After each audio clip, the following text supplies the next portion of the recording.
అబద్ధాలు చెప్పినరు కొడుకులు, మోసం చేసినరు కొడుకులు గద్దెనెక్కిర్రు.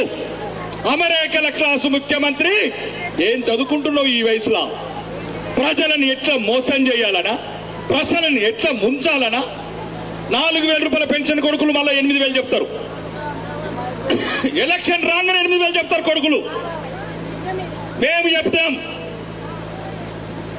మహారాష్ట్రలో చెప్పిన ఆడబిడ్డలకు, ఈ అమ్మ 18 సంవత్సరాల పైబడిన 2 కోట్ల మంది మహిళలకు చెప్పినాం 1,500 రూపాయలు.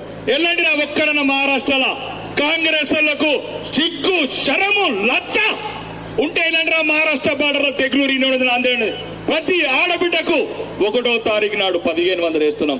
నరేంద్ర మోడీ ఆశీస్సులు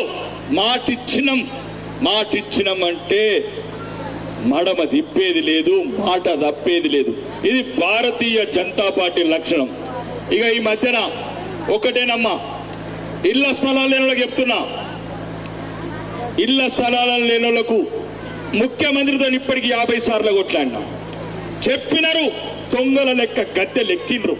పేదోడి బతికి ఏం కావాలా? మళ్ళా మీరు ఓట్లు ఇచ్చినప్పుడు 500, 1000 రూపాయలు ఇచ్చి మళ్ళా మోసం చేస్తారా? 5 ఏళ్ల దాకా కనగారా కొడుకులారా మీరు? చెప్పండి నా 21 రాష్ట్రాలలో ఎక్కడ అభివృద్ధి ఉన్నదో బీజేపీలో. ఈరోజు దేశం, ఈ ధర్మం, ఈ అభివృద్ధి ఉన్నదంటే భారతీయ జనతా పార్టీ నరేంద్ర మోడీ గారి ఆశీస్సులతో, నాయకత్వంతో ఈరోజు దేశం ఇంత సుభిష్టంగా ఉంది.